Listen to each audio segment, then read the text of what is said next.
أعزائنا المشاهدين، هذه حلقة أخرى من سلسلة حلقات عن الإسلام في الغرب. في هذه الحلقة سنعرض تجربتين مختلفتين: تجربة الأخ أنطونيو الأمريكي من أصول مكسيكية، كيف تحول للإسلام وبعد ذلك اكتشف أنه مخدوع فتركه، وتجربة الأخ فرحان المولود في أسرة أحمدية، انتقل إلى الإسلام السني ثم بعد ذلك صدم بترك أحد أصدقائه للإسلام واعتناق المسيحية، فبدأ رحلة البحث عن الحق وانتهى به الأمر إلى ترك الإسلام كليا. في هذه الحلقة سنطرح أسئلة كثيرة من قبيل: لماذا اعتنق أنطونيو الإسلام أولا؟ ما الذي جذبه إليه؟ ثم لماذا تركه بعد ذلك؟ ما الذي اكتشفه ودفعه إلى ترك الإسلام؟ ثم في تجربة الأخ فرحان، لماذا ترك الإسلام وما الذي دفعه إلى التحول من الإسلام الأحمدي إلى الإسلام السني؟ وبعد ذلك ما الذي دفعه إلى ترك الإسلام جملة وتفصيلا؟ فلنتابع هذه التجارب الرائعة.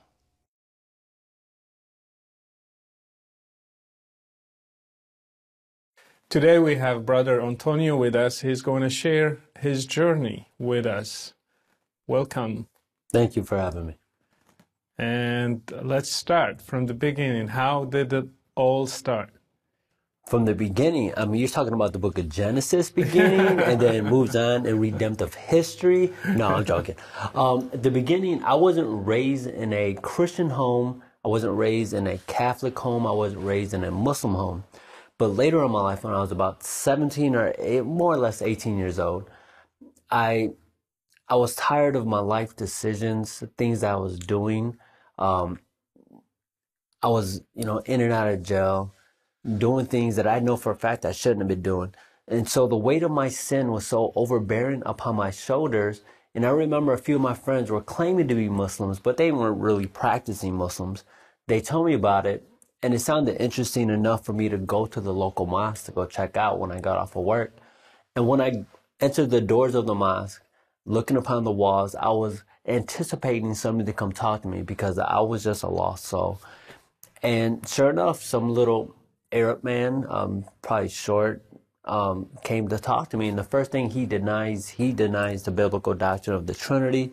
He just flat out denies what Christians were. And I'm just like, I didn't really care because I wasn't a Christian, so it didn't matter to me. He pulled me into his office, explained to me Islam, and told me that Islam could change my life. And that's what I needed the most in my life, was a change in my heart, a change in my life, change in my actions. And, he told me, and he showed me how to take the Shahada in Arabic. I didn't know too much about Arabic or this whole idea. You got to learn it in Arabic and stuff like that. And you got to say it in Arabic. But I still took it in Arabic. You did the Shahada? Yeah, I did the Shahada. On that day? On that day. So how much time you had to learn about Islam? Not very much time. Like 1 hour, 2 hours? Maybe about an hour. He told me about Islam. But he didn't tell me everything. It wasn't until years later. I mean, 1 hour, what can you learn in 1 hour? He just told me how Islam is a religion of peace, how Mohamed is the final messenger, how he comes in the same line of Abraham, Isaac, and Jesus. And so being from a Western society, we're kind of used to those terms anyways. Right. But I had no understanding of them anyways. So I was like, okay, it sounded like, okay, this is a religion that I can accept. And so he went through the Shahada with me, and I took my Shahada, he gave me my Quran, and it started another journey in my spiritual life. So did you understand what you were saying when you say, Ashhadu an la ilaha illallah wa anna Muhammadan Rasulullah? How can I? I could barely speak Spanish, and I'm full Mexican, let alone Arabic all by itself. So you just were repeating after him. Exactly. I was just repeating after him. And then after that, you started practicing Islam? Yeah. I got some books. On that day even on that day. Even within the next hour, I went and I got the books. He gave me a few books, and I got some books from their library on prayer and stuff like that. And I was learning the 5 pillars. Like he didn't even, he told me about the 5 pillars. And that whole Hajj pilgrimage to Mecca, I was excited about because I was like, oh, I could go, to Mecca. And it seemed really fascinating to me. Right. So it was a new experience for somebody who lived, a hard life, let's say. Yeah. Well, can you talk a little bit about your past before Islam, just a little bit to give us an idea why you needed a religion in your life? Okay, yeah. I wasn't raised in any religion whatsoever. So you were just regular, just secular. Okay. The problem is with many Muslims now today, they accuse everybody in the West as being Christian, and that's not true. How can I be Christian when I'm breaking into houses, when I'm robbing people, when I'm doing drugs, when I'm selling drugs, when I'm doing all those things that, it's clear evidence that I wasn't religious whatsoever. So I needed a change in my life because you were doing these things. Yeah. Oh yeah. A lot of things that my mother does not know about that I would be ashamed to tell my mom about because it was this, how can I do such things? How can I hurt such people? How can I do these things that would just bring shame and just heartache and pain to my family? And so I was doing those things privately. I knew I needed a change in my life. And so... Why didn't you go to a church? Why you went to a mosque? In all honesty, that is the question of the ages. Why a mosque? Why not a church? I put it all in God's hands. God led me through Islam to have what it means to have a true faith in Him, what it means to have and to worship a true and living God. So I don't know why. Why a mosque? I don't know. But I went to a mosque. So you did the prayers that day. How did you do the prayers and you don't know Arabic? You don't know Islam? Exactly. That's the whole funny issue about it. It is like, how can I do, what is it? It's not called, got your 5 daily prayers. The wudu. The wudu. Yeah. I will practice that stuff from the books. Like, okay, do this and wipe your hands and do all that stuff. And so I remember working at a factory job, an ink factory job, and I'm just full of ink, full of dirt. And I can remember stopping my ink mill, one of my machine presses, and I was just like, okay, I gotta pray. So I would go wash up, and despite the filthiness of the chemicals, I still try to wash, still try to do what I do, and pray, but my prayers were in English. Oh, you prayed in English? I prayed in English. Not in Arabic? Not in Arabic. And that is not accepted within Yes. Islam. I know that now, but I didn't know it back then. Back then, all I had was just a heartfelt cry out to God. And if Allah could not understand my prayers, then that just shows the deficiency upon Allah. Because doesn't God understand everybody? All prayers, everybody at once. Didn't anybody comment on that? Like, since you... Not till later in life, when I started, when I became a Christian and started talking to other Muslims, they're telling me that I wasn't sincere, telling me I couldn't pray to Allah in English or do the prayers in English and stuff like that. Like, I understand what they're saying about it, but at that time, I thought I was, being a good Muslim, as far as at that time, because all I did was just have my Quran. I wasn't a Quran onlyist or anything like that. I had my Quran. I had, some other books.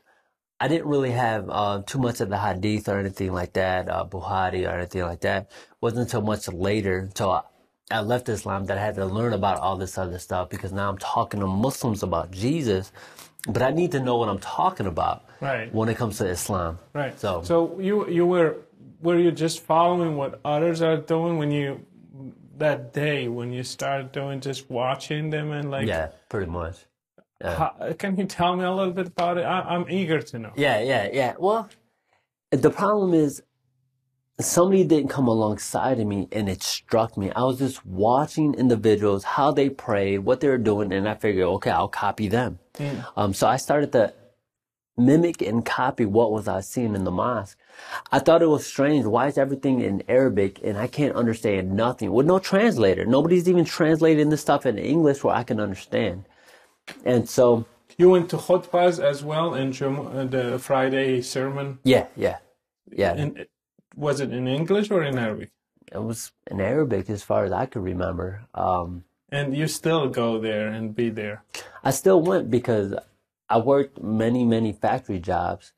And so Islam was my form of spirituality in which I went to the mosque, I went by myself, and usually by the time I got to the mosque, usually some of the times it was already emptied. But so I'll be the only one in there on my face, praying to Allah, crying out because I needed something more in life. And since Islam was my first religion, my first experience, I felt that it was correct at that time. You know, Islam is true. Islam is about peace. Why not? That's what they told me. You know, so that's what I knew. So. Did you learn more as time went by? Yeah, of course. I learned more. But that which I was learned, it was extremely filtered through a particular lens because my learning and my understanding on Islam and mainly about Christianity, because I was also learning about Christianity, but mainly from Mamati Dot. And so I was learning Islam, I was learning Christianity, other worldviews through the lens of Islam. Why you learn about Christianity from Ahmad Didat? What? Well, because he was the only one talking about it, you know? I mean, I don't know, but he was telling me about it. Were you preparing yourself to do da'wah and call Christians to be Muslims? I was preparing myself more or less because I wanted to learn. And I was learning something new in my life. And so I was very vocal about it. I will tell everybody I worked with, I was probably a nuisance. People probably was just looking to fire me because that's all I did was just talk about God. And as soon as people found out that I'm a Muslim, then they kind of was like, oh, we're not going to talk to him no more. But yeah, so call it dawah, call it whatever you want to call it. I was just telling people about my newfound faith. So how did it go after that? Big sigh because I became more depressed. I became more emptied in my heart. Every time I knelt down in prayer, I thought I was convincing my own heart. My mind was convincing my heart that this was the right way. I remember waking up for early prayer, and I remember praying down to Allah, bowing down to Allah, and I could remember crying one time, saying, my mind is trying to convince my heart. Right. My heart is screaming out, it's depressed. My mind is, this is right. This is about God. This and stuff like that. And the more I became depressed, the more I started having dreams of Jesus Christ that I could not explain as a Muslim, as I would call myself. And you had no background. In Christianity. Nothing. No background. Like I was learning Christianity from Mamati Dot. So that was my understanding of Christianity. Then suddenly you started getting dreams about Jesus Christ. Yeah, suddenly started getting dreams of Jesus Christ. Why not? Like Mohamed or somebody? I don't know. You know, another question for the ages. Why not Mohamed? I don't know. Those dreams of Jesus, but I couldn't explain them or anything like that. So you knew it was Jesus. I woke up with the impression that this was Jesus.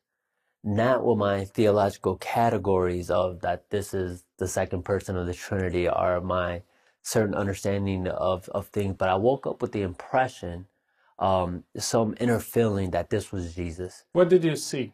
A few dreams. I could explain 3 of them really vividly. I remember one night I'm swimming in an ocean all by myself, and as I'm swimming, I could see a figure sitting on a big rock. And he's fishing for me. Just fishing for me. I heard no voice. I heard no words. I just seen a figure fishing for me. And I woke up and I realized that was Jesus. I didn't realize that, oh, Muhammad is calling me to prayer or anything like that. I realized that was Jesus. Another dream in which I had very vividly, I was walking up a big mountain and that same figure turned around, calling me to follow him. And once again, I woke up with that impression that that was Jesus. Another dream I had, very interesting because I could say I was in jail at this time because I had warrants out for my arrest before I took my Shahada that I was avoiding the law from for a long time. I figured they have to come get me because I'm not going to turn myself in. Call it what you may. But I remember I'm standing there and I see in the clouds coming a man on a white horse in the clouds with a big sword. And I could remember me going around people and telling them, Jesus is coming, Jesus is coming. And I woke up and got out of jail. So, but, you know, it was so many instances. So you started seeing dreams while you're still a Muslim? Yes, yes. And what that told, like, what did you think about it? I don't know. So did you start thinking about Christianity, or you just continued to be a Muslim? I continued to be a Muslim. It wasn't until I debated some Christians on some basic stuff, some basic arguments. I seen some men going door to door evangelizing the individuals, and I heard them talking about Jesus. So I figured out, well, yeah, I know about Isa. I know about this figure because it was filtrated through my understanding of what the Quran says and what these other books were telling me and what Amati Dat told me about Christianity. So I was just like, oh, they're wrong. How can Jesus be praying if he's God? It didn't make sense to me. You know, how can he be God if he's asking God for miracles? It didn't make sense to me. And so as I talked to these individual men, you know, we go back and forth in circles.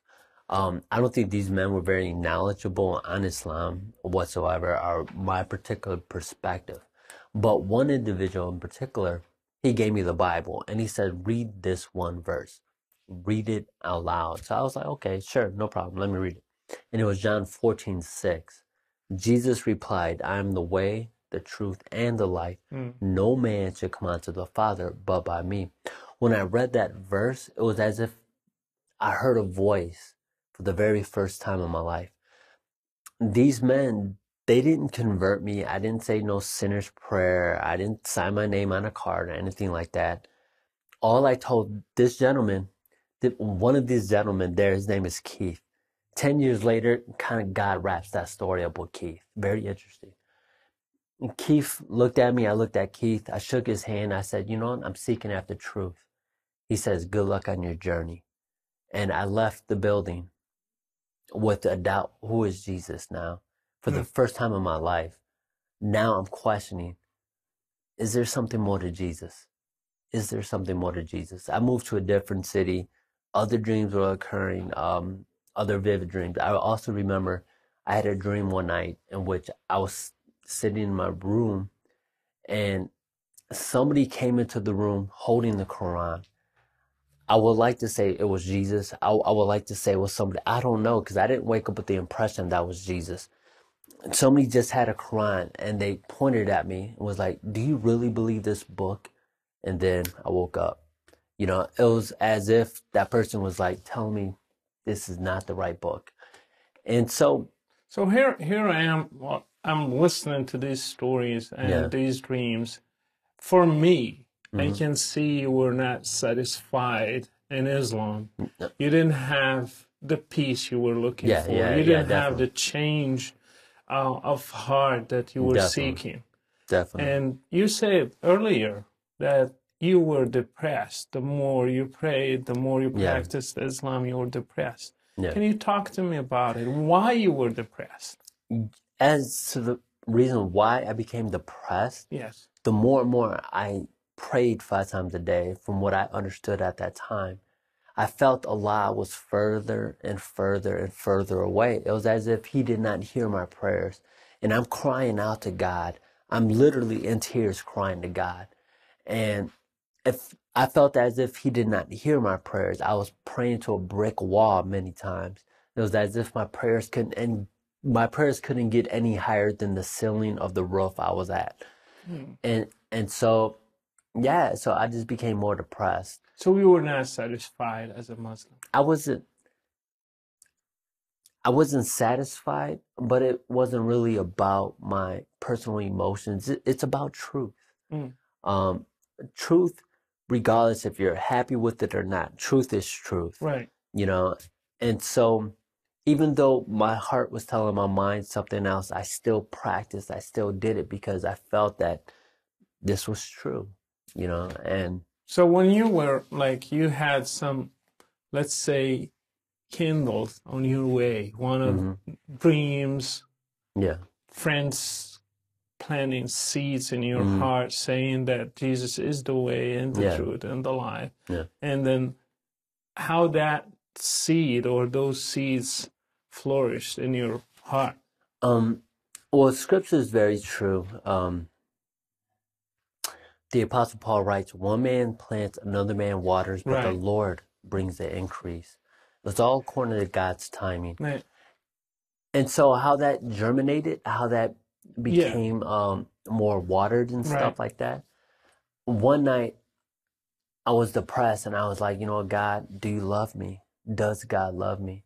And so I looked in the Quran, and it was always based on some form of stipulation. If I did this, if I did that. And I felt that I was doing that. I was fasting from Ramadan. I was telling people about Islam. And I felt that I was being righteous enough. For my external means, I was holy, I guess, you know, without being sinless. But I was trying my best to be righteous. But I just felt that it just wasn't working whatsoever. I asked God, God, do you love me? And I remember there was a knock on my front door. It was my, I went and opened the door. It was my step-uncle, Ricky. And the only thing he said to me was, the Lord, yes. I don't know what it meant at that time. He said, the Lord, yes, and he walks away. Was it a dream or it was No, this is real. Real. Yeah, this is real. He said, the Lord, yes, walks away. And I go back in my room, still asking God, do you love me? I looked in the Quran. It's always based on some form of stipulation, but I always had that voice in the back of my mind. I'm the way. I'm the truth. I'm the life. And so I went to the Bible and I looked in the back of the book for the word love. Well, let me see where it takes me. And it led me to Romans 5:8. God demonstrates his love for us. While yet we're still sinners, Christ died for us. I didn't understand certain biblical theological issues right away. The only thing I knew was that the God of the Bible loved me unconditionally, despite me. And even though I was trying to be righteous enough, but I knew I was still a sinner. For some reason, I had this weight upon my shoulders that Islam cannot alleviate. But the God of the Bible showed me that he loved me despite my shortcomings, despite my inadequacies, despite my sin. That the God of the Bible is the true God, and that God I wanted to believe in. I didn't understand the Trinity just yet, or the deity of Christ, or why Christians come to such and such conclusions. It wasn't until a little bit later that I studied more and more and more and more that I've come to these convictions. But at that moment, when I finally put away the Quran, I put away the Quran for good, is because the deficiency of the love of Allah is completely lacking, despite what Allah is all loving, or whatever one of the names is. So on that time, you were done with Islam. Yeah. You put the Quran away. Put the Quran Did away. you stop praying the Islamic prayer and doing the Islamic rituals? Yeah. Did you tell anybody in the Muslim community? I didn't have Muslim community around me anyway. So like, this was my personal journey. And the only reason other Muslims found out at a community college, because I was very vocal. They all called me, that's the Tony. I didn't even have like, oh, that's the Christian guy. They called me the Tony. And when they said the Tony, they knew I was a Christian guy going around telling everybody about how Islam is false and Jesus is the only way. So did you pray? How did you start the rest of the journey? Like you are done with Islam. Yes. You found out that Jesus is the truth. And how did you start that journey? Well, the basic prayer. It doesn't have to be a proper formula. It was just, God, I believe in you. I believe in what Jesus did for me, that he died on the cross for my sins. And that's how it began. It wasn't a sinner's proper prayer or anything like that. It was just like a transference of from that God to that God. It was like a transfer, you know? So like a snap of a finger, you know? So you became a Christian. You gave your life to Jesus Christ in your way. In my way, I didn't understand I was probably still a heretic categorically when I left Islam, because I still believed in the oneness of God. I still believed in literally the oneness. I still rejected the Trinity for at least 2 years despite I left Islam, because I knew Jesus was not the Father. I couldn't understand why Christians calling him God if he's praying to God. Who's the Father? And so I learned later that, okay, there's a Father who is eternal. There's a Son also who is eternal. There's a Holy Spirit who's also eternal. And so it wasn't until later that my Trinitarianism, or my view on the Trinity, I became a biblical believer without the term Trinity being in the Bible. But let's face it, like, do you need the Trinity at that time? Do you need doctrine, or you need the love of God? Like, sometimes we're discussing the wrong thing in the right time. Well, sometimes Christians do discuss the wrong things. I know. I just needed the love of God. I needed the truth of God, and I needed Jesus. I didn't need doctrines. I needed Jesus. And so that's what literally happened. How did you feel after that? That weight that was on my shoulders, that yearning, that longing for something more in life was just gone. It was as if I knew I was a child of God, as if I knew that the God of the Bible was the true God. And so that pretty much started a whole nother journey that took a very long time. So what happened after that? Do you have anything to share? How did you grow in your faith? How did you become more, or you went to depth in the Bible and theology and understanding God and Jesus? Yes.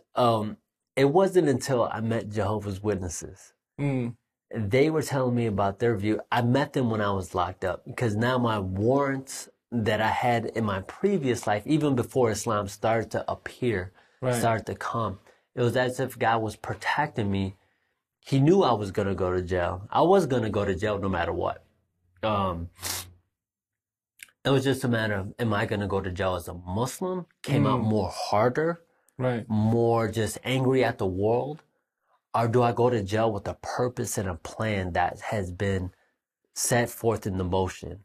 So when I was in jail, I was very evangelistic, telling people about Jesus. I mean, I'm literally seeing guys crying, and privately, they weren't crying around everybody else. But, you know, when I kind of would go to a certain bathroom, I see grown men just in tears, crying. And at that moment, I can encourage them and let them know that despite how long it may be, it's only going to be a blink of an eye, to trust in God, that whatever difficulty you're going to go through, you will see your daughter again. Stuff like that. Just little encouraging words to certain individuals as it came along. So God, he prepared you for that moment. Yes. So I will have to say yes, because there's really no other explanation. Because when I went to jail, there was a piece on my shoulders, literally a piece. I remember being extradited to the state of Wisconsin. I'm from Illinois. Being extradited to another state, and that was the longest car ride in my life.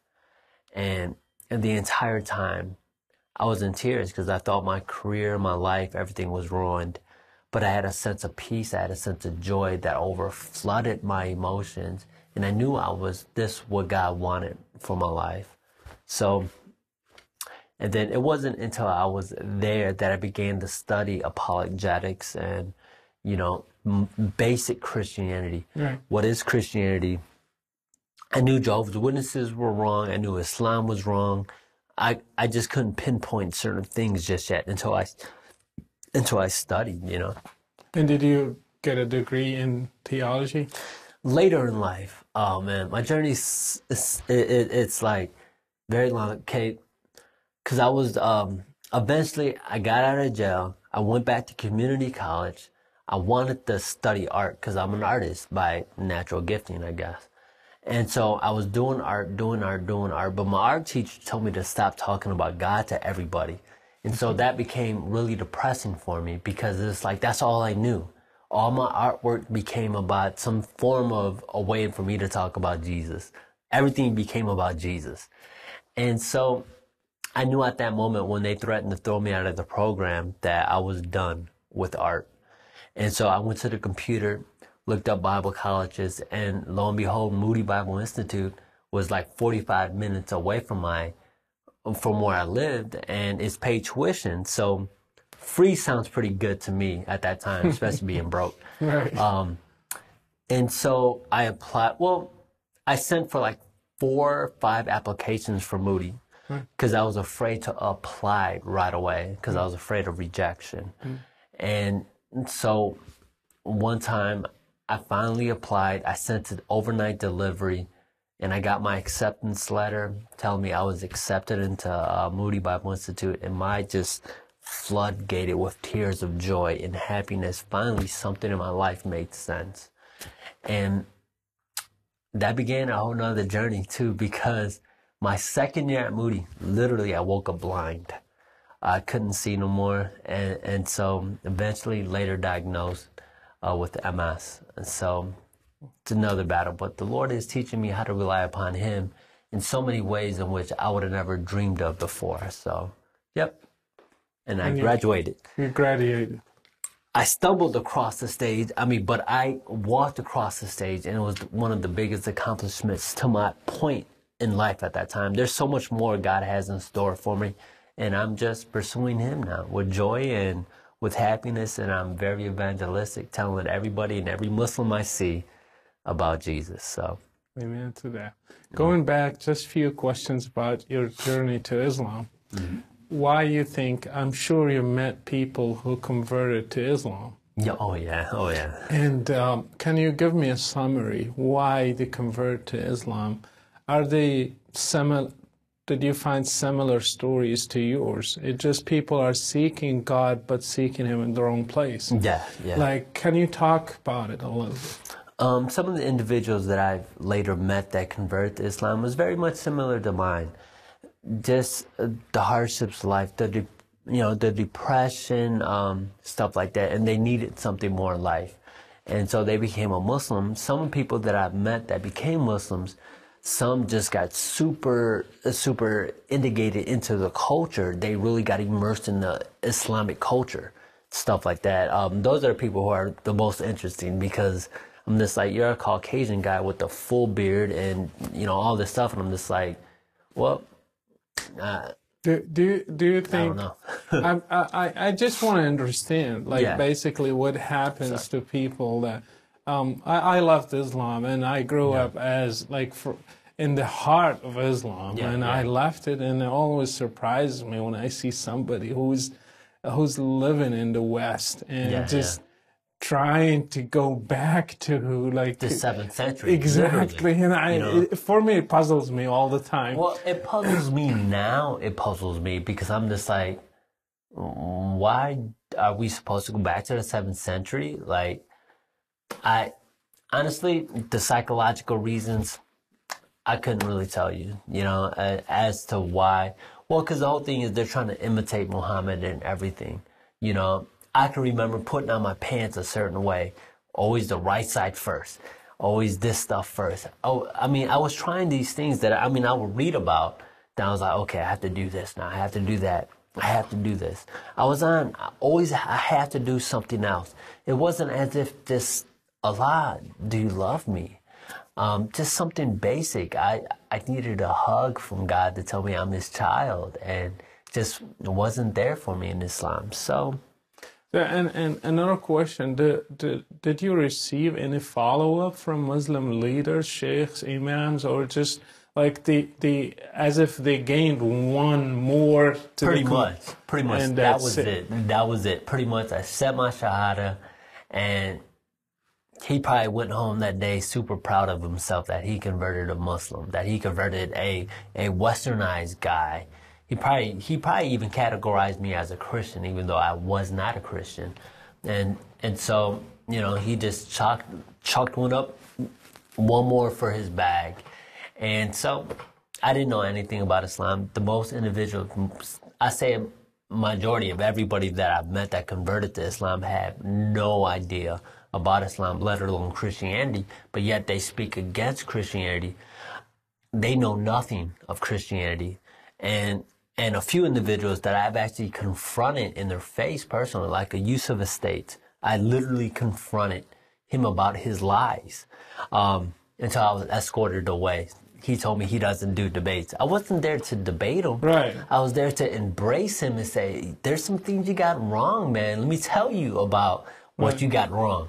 But he didn't have it. So, what can I do? One last thing. Can you share a word with people who are probably like you, being deceived by the appearance of Islam as an appealing religion or path to God?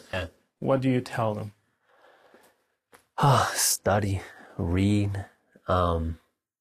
This whole idea that Islam is peaceful religion's not true. You know, I could give you a litany of books, scholars, Muslim books, their hadith that shows how barbaric it really is.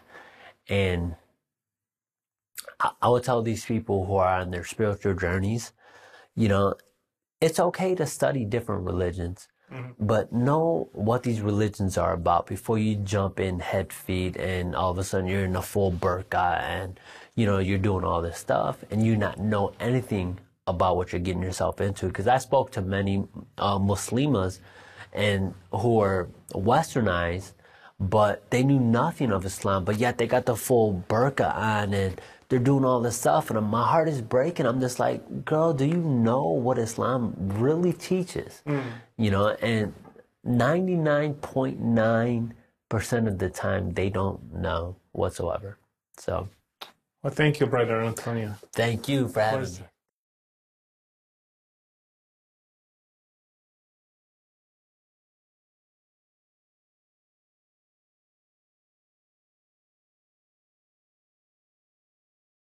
We have Brother Farhan, originally from Pakistan. Welcome. Thank you. First of all, can you give me your name, your background? Oh, sure. My name is Farhan Quraishi. My background is Pakistani. I was born and raised in the state of Maryland to a Pakistani family that practices a particular form of Islam. Which was? Which was Ahmadiyya. And they are not considered Muslim by the mainstream Muslim community. And so when I was 17 years old, I left the Ahmadiyya community and I converted to Ahl Sunnah wal Jama'ah, which is the mainstream orthodoxy. Why you left Ahmadiyya?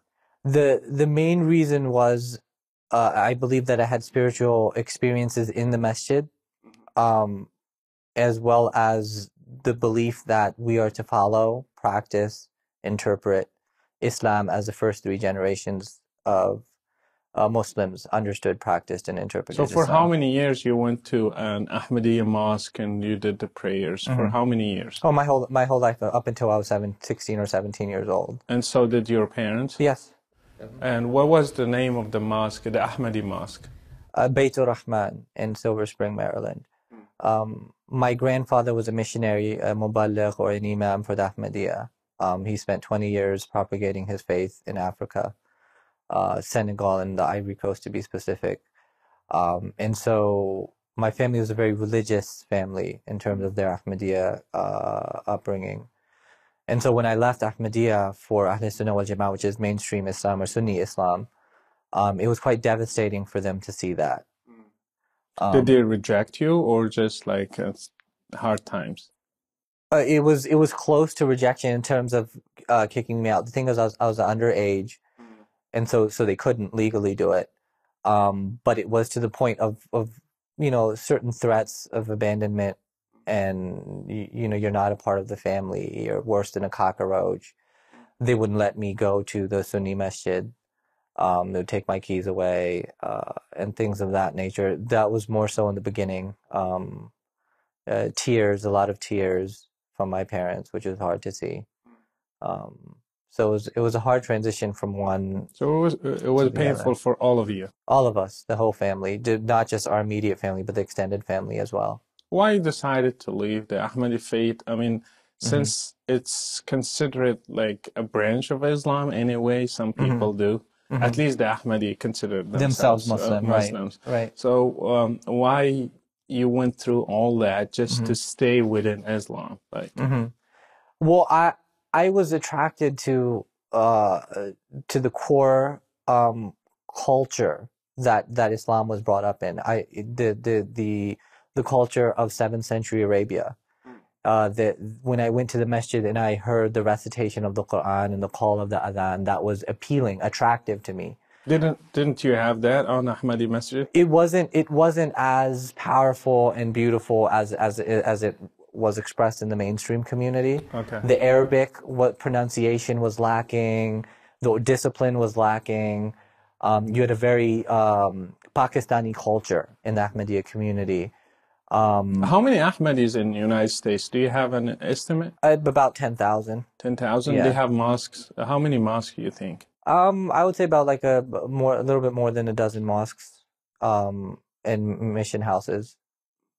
So they have quite a good presence in United States. I would say they have a decent presence, yeah. And so there were doctrinal issues as well that made you make your transition from one branch to another? Well, Ahmadiyya, they believe that Mirza Ghulam Ahmad was the Masih Maud, which means promised Messiah. I believe that he was the Imam Mahdi, that he was the second coming of Jesus. So these were theological issues that I started to disagree with. I started to believe that the Quran and the Hadith teach that Prophet Mohamed ibn Abdullah was the last and final messenger. The ayah in the Quran is Khatam al-Nabiyyin. Right. And so based on these doctrinal issues, I gravitated towards Ahl Sunnah wal Jama'ah. Yeah. So, okay, at 17 you became Salafi, let's say.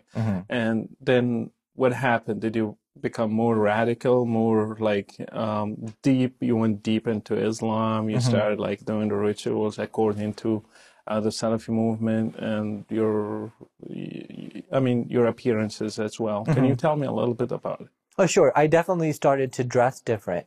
The garb was more Middle Eastern. The thob, the kufi, the beard which is not as prevalent in the Ahmadiyya community. Very, very westernized. Some people wear shalwar kameez, which is cultural to Pakistan. But I started to dress more Middle Eastern. I started to grow the beard. My ideas were becoming more radical. I believe that there should be that Sharia should be implemented, and strict rules and laws should be implemented over humanity. And so my theology was more radical than it was before. How much dominant Salafi movement between Muslims in the United States? I would say that they have a more dominant presence than any other school of thought. Whether it's the Hanafi, Shafi'i, Maliki, Sufi, or whatever else that's out there. The Salafi community is a very strong community, and it attracts a lot of people. Did you see many conversions of Americans coming to Ahmadiyya or to the Salafi movement? I saw more American converts to the Salafi movement, definitely. Did you see any convert to Ahmadiyya? Yes. Americans? Yes. And why do you think the Americans are attracted to Ahmadiyya or to the Salafi movement? Can you give me like some reasons of depending on your experiences? Well, I think the same reason when I went into the Sunni masjid, you hear this recitation of the Quran, you hear the adhan. In psychology, this is called what's known as the peripheral route to persuasion, which means that these incidental cues, a powerful sermon, a beauty from cultural aspects, that is appealing to certain people, especially when they've never heard or seen anything like it before. And so when you go in the presence of that, it brings about an interest, a mystique, if you will, something mystical about it. And that's what begins the process of, okay, let me look more into this. And I think that that's what it is. It's a cultural, people are interested in the cultural aspects of Islam and they become attracted to it. And I think that's what it was partly for me, and it is for these individuals who are coming to the mosque for the first time and hearing something like the call to prayer. So when you became a Salafi, did you study more of Islam? Did you like study the Quran more, the Hadith, the Seerah? What did you do during these years? Oh, absolutely. When I became Salafi, I definitely started to learn more. And my primary goal and my primary studies were focused on inviting followers of the Ahmadiyya community to Ahl Sunnah wal Jama'ah, because the Muslims consider the Ahmadis as non-Muslim. They consider them as kafir, as infidel. And so it was my goal to bring these people who I felt were being brainwashed by a cult, the Ahmadiyya community, and bring them back to what I now saw as a true Islam. Correct them, like bring them to the right Islam. Dawah. It's dawah, invitation, inviting them to the true Islam, because from my perspective, they were not Muslim. Right. Did you succeed in bringing some of them?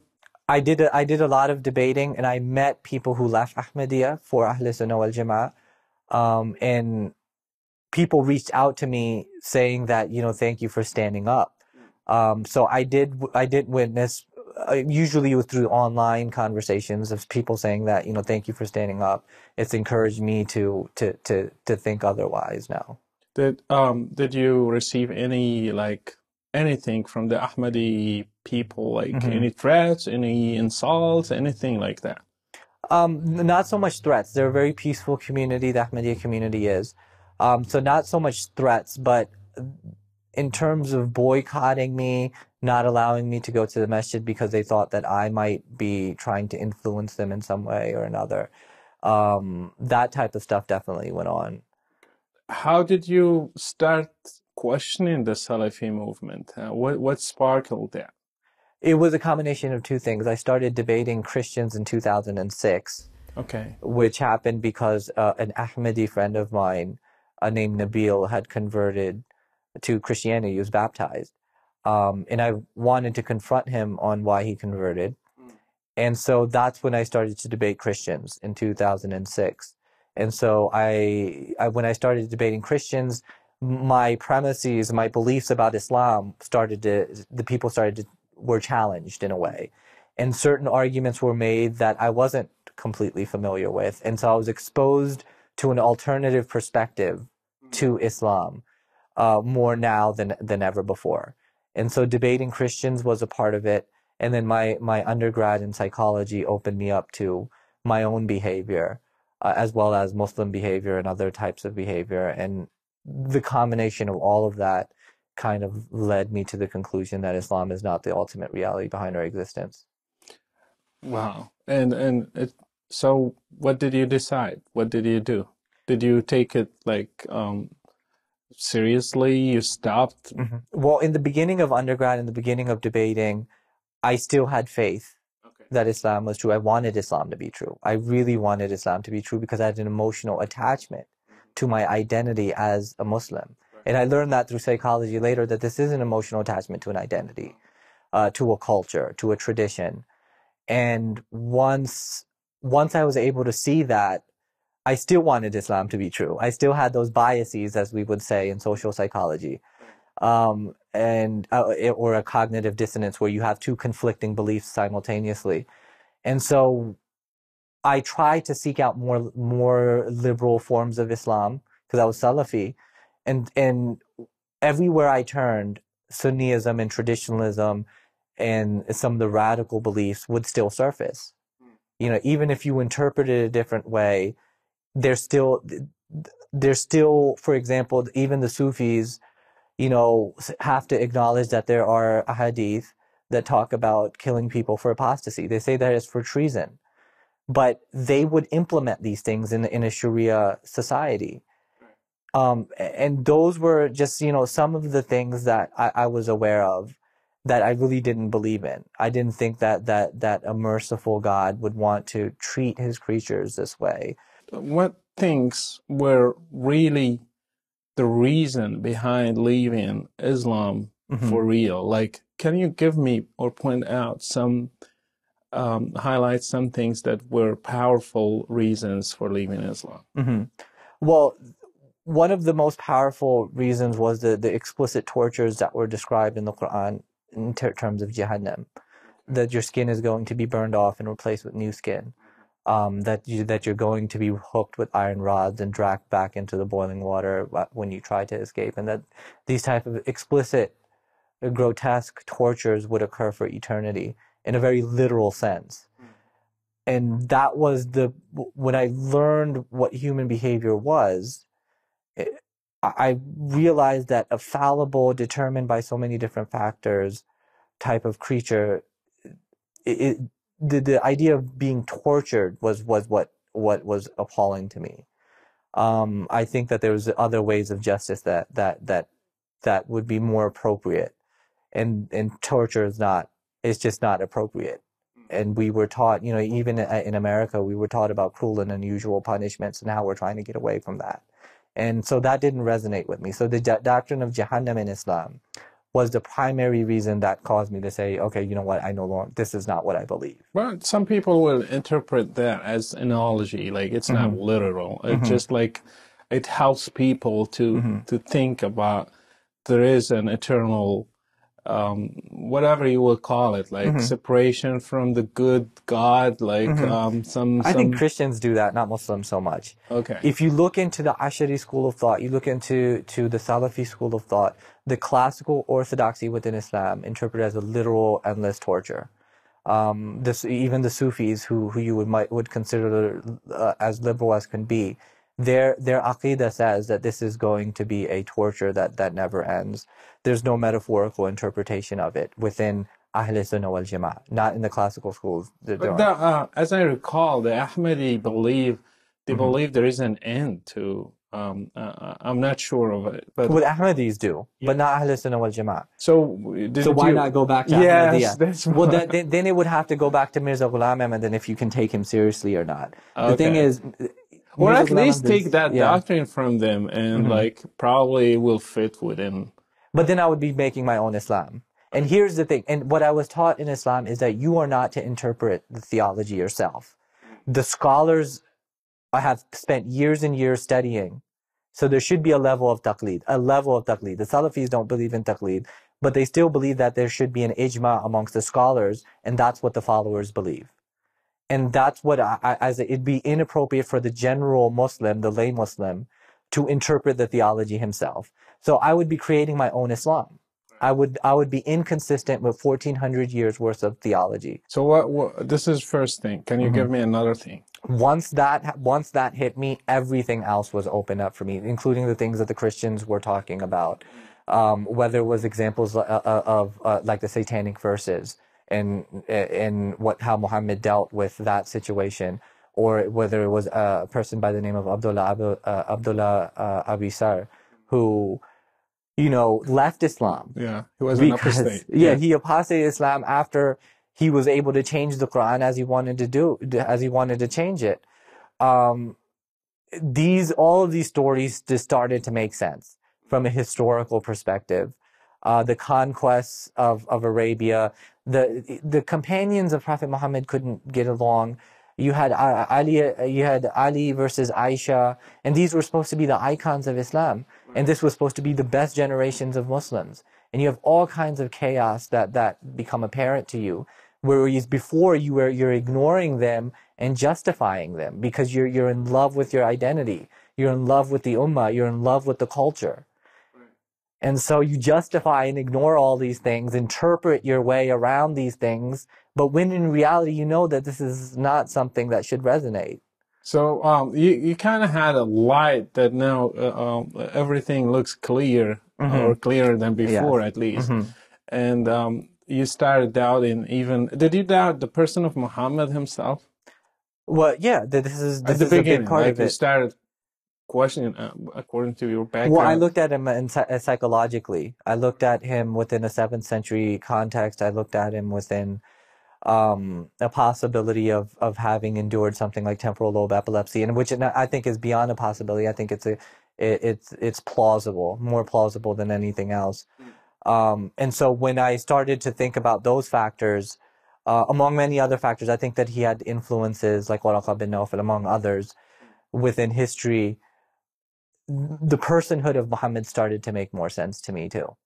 So you left Islam? Yes, I'm done with Islam. And did you tell people? Did you tell your family and your friends and like your colleagues in the mosque and everything? Yeah, I told them. What was the reaction? It was, some of it was shock. Some of it was pain, a lot of pain. One of my best Muslim friends, I won't mention his name, deeply hurt by it. And because we did dawah together and we practiced together and we learned things together, and there was an emotional bond there. There was an emotional friendship there. And so those friendships are a little bit different now. You know what I mean? There are some relationships that no longer exist as a result of my apostasy.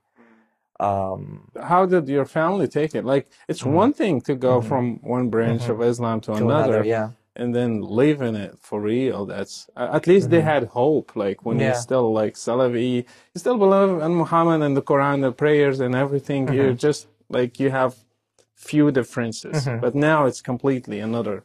Well, the two communities, the Ahmadi community and the Ahl Sunnah wal Jama'ah, don't get along. The Ahmadis are very much persecuted. So when I left Ahmadiyya for Ahl Sunnah, I left to the group that persecuted and kills Ahmadis in countries like Pakistan and Bangladesh.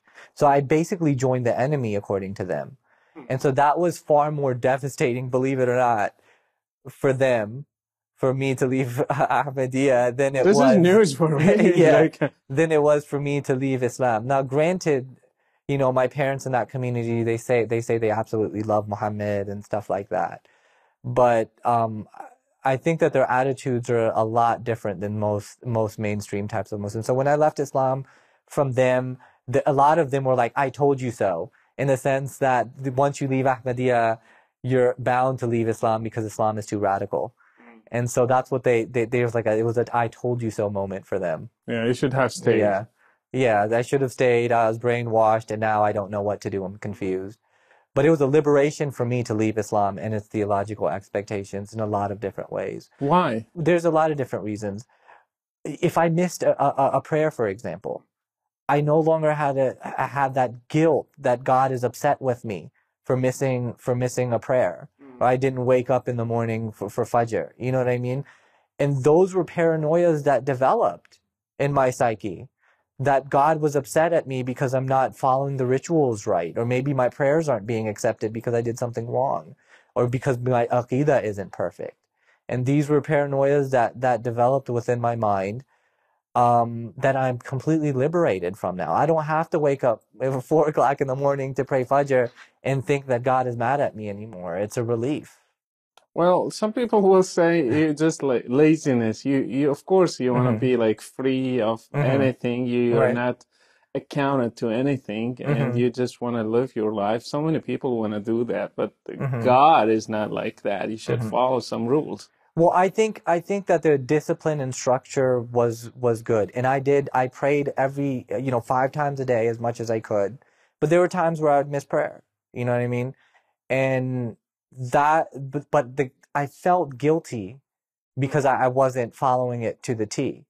You know what I mean? And then you read about the hadith, and the angels are going to come to you and ask you about salah, and so there was a paranoia there that I was liberated from. That that God, who wants me to follow specific rituals and go to Mecca and make 7 circuits around the Kaaba, run between Safa and Marwa, go kiss the black stone and throw rocks at a devil statue, that this is what makes God happy with me.